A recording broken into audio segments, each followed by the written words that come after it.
Fly. Welcome to another jam-packed episode of Blunt Talk Sports Podcast. I'm your host, Anthony Wright, coming to you from the chilly and cold confines of Atlantic City, New Jersey. Wherever you may be watching or listening, I thank you as always. Like, share, and subscribe. It helps the channel. This episode will be titled Episode 158, Eagles Playoff Preview. I'll be recapping a couple things going towards the end of the season that I saw that give me optimism, some things that I question, but nonetheless, Fly Eagles Fly, getting ready for this playoff matchup against the 49ers and, what I think it will take for the Birds to embark on their journey to repeat as champions, in the Super Bowl. So before we get into any of that, I definitely want to make sure we give a shout out to several friends of the show. If you guys haven't heard, you're going to hear it now. Number 1 and number 2 leading ticket resellers in the world to live events, shows, and concerts at StubHub. Definitely check the description box for a link for this video. Also, for my people out there that are looking to protect their software, whether computers, personal laptops, I myself needing to protect a lot of my different devices that I use with different personal information, I implore you to check out Malware Bytes. They have a huge offer going on right now for people just now signing up. Link will be in the description box of this video. Also, for my avid gamers out there, if you're a huge PlayStation fan looking to add a new console to your entertainment system in the beginning of 2026, new controllers, new games, I implore you to check the link out in the description box of this video to PlayStation Direct. Sony PlayStation, more than a game. All right, guys. So like I said, getting into this video, this is a quasi recap video. I mean, essentially, you guys have kind of seen the Eagles-Bills video, quick video that I did a couple weeks ago. Obviously, the Eagles were able to pull out that victory, 13-12. Tough victory. Eagles looked well in the first half, did look well in the second half. Defense was dominant throughout. Really took away Josh Allen for the most part. You had a heroic effort in the second half, but unable to win the game. So, be that as it may, the Eagles prevailed again. But what I really want to do this episode on and talk about was not, like I said, just primarily the Eagles-Bills matchup or even the game they had against the Commanders where primarily the backups played. So not really even going to dive into that. Really focused on this matchup against San Francisco, what Philadelphia has in store, what they're going to have to do, some of the different looks and things that I think is going to be on the template or on the plate for the challenges that they may face, because I do think this game is going to be a difficult game for Philadelphia. However, I do see ways where if Philadelphia is on their A game, they can really make a quick exit for the 49ers and make this game not as long as people think. Now, be that as it may, let's get into some of the stats. Both these teams have only played each other twice in the NFL postseason. The Eagles played the 49ers in '96 in the wild card, loss. Obviously, everybody remembers the most memorable one, the NFC Championship game, 2022-2023 season. 23 season, ended the 22 season, essentially, against the 49ers. When Eagles won it 31-7, get into the Super Bowl to play the Chiefs. Obviously, the Eagles know that this team, they've had familiarity playing the Shanahan's. I mean, Kyle obviously beat them the year following, dominant victory, 42-19 in Philadelphia. Which propelled them to eventually go on to the Super Bowl where they lost that year to the Chiefs. But it's going to be a situation where I truly feel it's going to come down to a few things. Number 1, San Francisco wants to run the ball. I think it's very evident that when you look at the way they're set up, their attack is primarily set off of how Christian McCaffrey is operating. Now, they use him in the running game and obviously in the passing game, but the running game is where he's the most deadly. If he's running the ball well and he's out in the backfield or lining up in the slot receiving, it's ball game. However, we've seen stretches throughout the season. We've seen games as of late, obviously the Seattle game, where if you take him away early, it forces Brock Purdy into decisions where he just, I don't know if it's just over-aggressiveness or he's not seeing the field well, but he will give you the ball. He will make a mistake and put the ball back in your hands. They don't really have the type of receivers to really burn you. I mean, Juwan Jennings is good. Pearsall is decent. But outside of that, they don't really have anybody that's really going to kill you on the outside. You have George Kittle, all reliable, obviously still a threat at the tight end position. Offensive line is not even as good as they once were. This is a situation where Philadelphia, if they play their cards right defensively, make this a low-scoring affair for the 49ers. Don't allow them to get out into all their sets and have you moving this way and that way, and you're confused with all the motion. Philadelphia is really going to have to rely on their bread and butter. take away the running game, and force Brock Purdy into horrible passing situations. Now, first string defense, like I said, a week off, getting Jalen Carter back. Like I said, he played obviously in the Buffalo game, but having him another week healthy, also having that defense playing as top notch as they were towards the end of the year, I think that cohesiveness that they built, they have a belief and a confidence that they could beat anybody.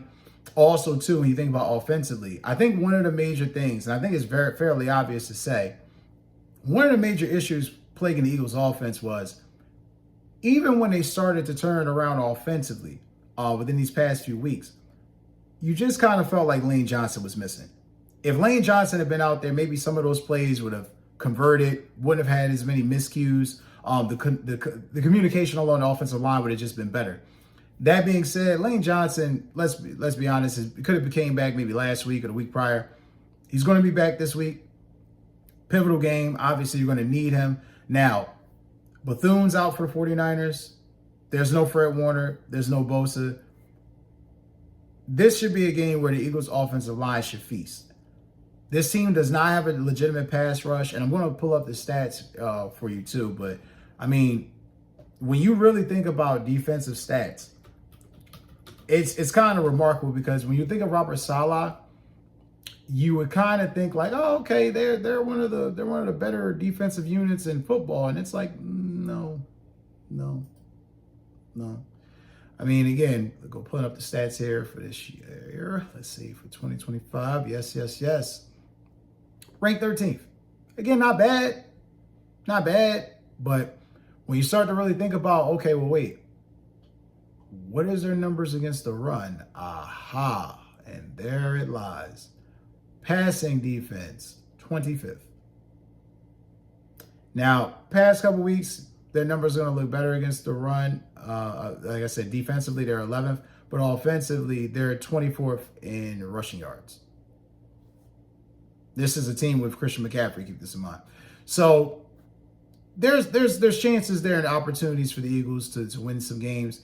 You even look at some of the defenses that they lost against this year: Seattle, Jacksonville, Houston.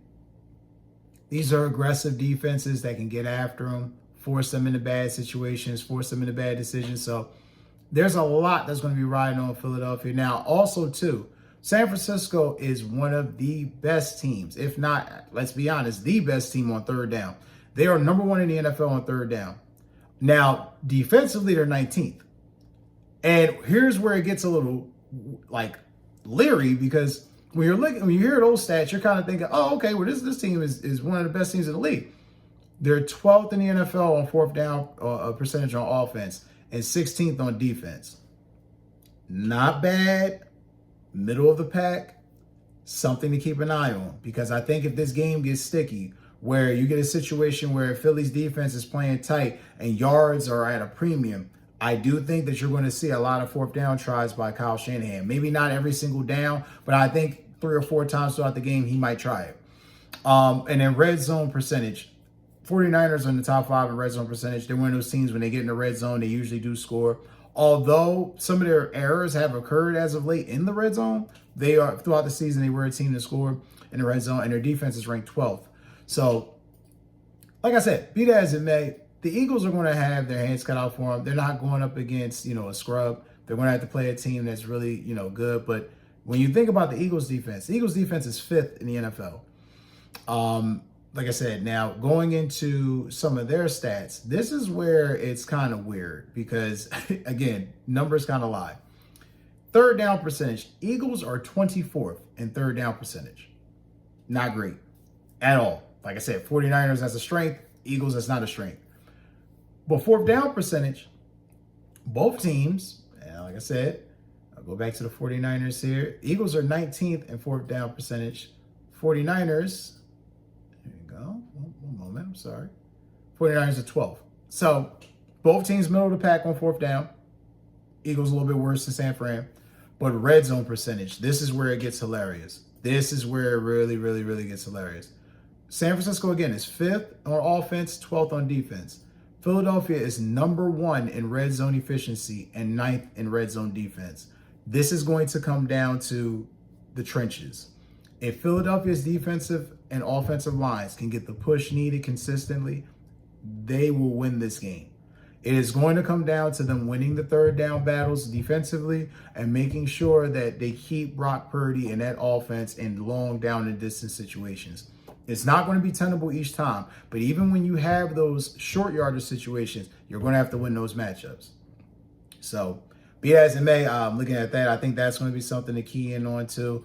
Also, as well, last but not least, I think Philadelphia knows that right now they've had a lot of people talking shit about how the offense has looked, how the team has been inconsistent all year, how they're not sure how they may look going into the postseason. I know there's some people that's going to feel like the 49ers are going to upset them, and I can completely understand it. Here's the thing that I would tell you, Birds fans. Fuck them. We don't give a fuck about what they say. At the end of the day, what this boils down to is we've said this all year. If this team is healthy and they have a shot to repeat, they're probably going to repeat. I did not think that this year they're going to be in a situation where all the teams have flaws, all the teams are semi on even footing, kind of, not really. But if Philadelphia is even, they're leaving. So I really like Philly's chances throughout the postseason. It obviously depends on the matchups, obviously depends on where they go, but fuck them. It's the Eagles. We got to go ride or die, fly Eagles fly. That's going to do it for this episode, guys. As always, don't forget to like, share, and subscribe. I will have another episode later in the week doing a coach's recap, going over Black Monday. Craziness in the NFL as always. But don't forget to check it out. Take care, guys, and enjoy the rest of your day.